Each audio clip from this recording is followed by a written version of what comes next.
Sup? Welcome to Tom's Hit Parade. I'm going to be starting a feature this month. I'm going to be doing it every month. I call it Backtracks. The concept is pretty simple. I will be listing the significant anniversaries of some noteworthy albums, noteworthy to myself and in general. And I'll be spotlighting one more or less at random. And in the interest of giving this feature as long a life as possible, I'll only be doing the 5-year anniversaries, in other words, 5 years, 10 years, 15 years, etc. And I won't be giving an exhaustive list of albums for each year. I'll be just listing a couple. So that way I'll be able to go at least 5 years before I have the possibility of repeating any albums. Now, I'll be honest, in doing my research for this feature, it occurred to me how few of the albums that I'm going to name I've actually bought or listened to. It seems I've been woefully neglectful in my appreciation of music that came out before my time, which was basically, I was a teenager basically when I first started listening to music. And that's when I recognized this feature as an opportunity.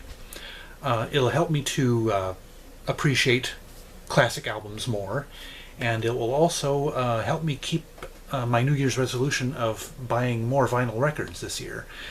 It's a format that I have also been woefully neglectful of, especially since I, a little less than a year ago, spent a little chunk of change to replace my old stereo system, which included a new turntable. So yeah, I have been pretty neglectful of that for the last year, so that's another thing that I will definitely change. And I will be buying the Spotlight album in this feature on vinyl as often as I can. So, well, I guess without further ado, let's get started. 55 years ago this month saw the release of Peter, Paul and Mary's sophomore album Moving, which gave us their popular hit Puff the Magic Dragon, as well as Alan Sherman's second album My Son the Celebrity. Happy 50th birthday to Aretha Franklin's album Lady Soul and White Light, White Heat by the Velvet Underground. 45 years ago this month, we saw Aerosmith hit the scene with their self-titled debut album, as well as Don't Shoot Me, I'm Only the Piano Player by Elton John. In 1978, that was 40 years ago, we saw the release of Warren Zevon's Excitable Boy, as well as Waylon Jennings and Willie Nelson's duets album, Waylon and Willie. 35 years ago this month, the Eurythmics put out their sophomore album, Sweet Dreams Are Made of This, and Def Leppard also released their blockbuster album, Pyromania. 3 decades ago this month, Taylor Dayne debuted with her first album, Tell It to My Heart, and R&B stalwart Billy Ocean put out his album, Tear Down These Walls. A quarter of a century ago, in January of 1993, Paul Westerberg put out his album 14 Songs, and Snow debuted with his album 12 Inches of Snow. Guess 1993 got off to a slow start, didn't it? Anyway, 20 years ago, in January of 1998, we saw the Dixie Chicks with their debut with their album Wide Open Spaces, and French electronica duo Air put out their debut album Moon Safari. In 2003, 15 years ago, Erasure put out a covers album called Other People's Songs, and the A-Teens, Swedish pop act, put out their third album, New Arrival. 10 years ago saw the debuts of MGMT with their album Oracular Spectacular, and Adele with her album 19. And the babies of the group, 5 years ago we saw 21 Pilots put out their first album, Vessel, and Tex-Mex group The Mavericks with their album In Time. And that brings us to our Spotlight album. Happy 45th birthday to Bruce Springsteen's debut album, Greetings from Asbury Park, New Jersey. I found it used at the local record store for $4, so I've got a little bit of cover wear on it, but and I have to say, to be honest, I have little more than a superficial familiarity with Bruce Springsteen. I mean, I've got his Born in the USA on CD, and I've also got his Essential Greatest Hits collection.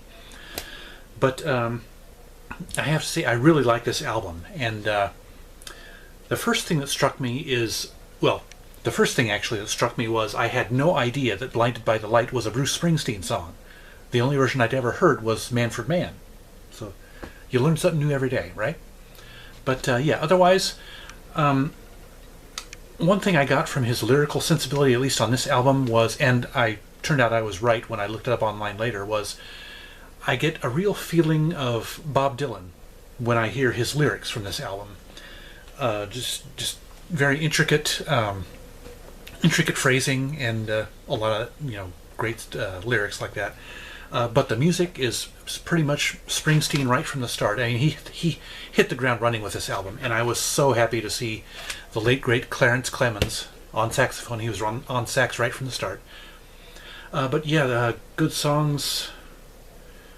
Oh gosh, "Growing Up" was a pretty good song. It was, probably fairly routine in the grand scheme of things, but I enjoyed it. And "Does This Bus Stop at 82nd Street," I like that one.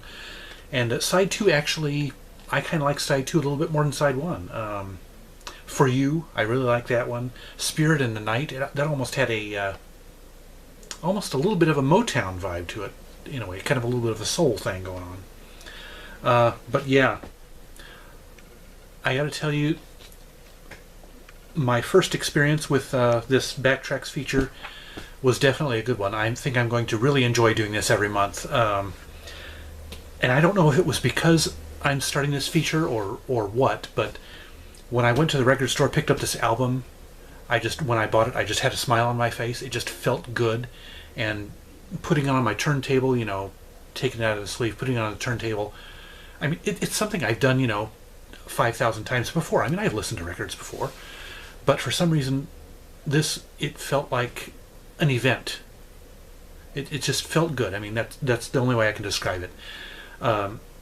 So yeah, baby steps with resuming my collection of vinyl, my own personal vinyl resurgence, as it were.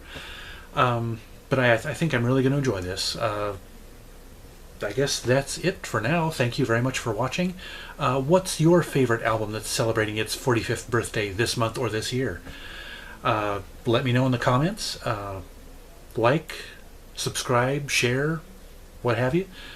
And thank you very much for watching. And remember, life's too short to be a music snob.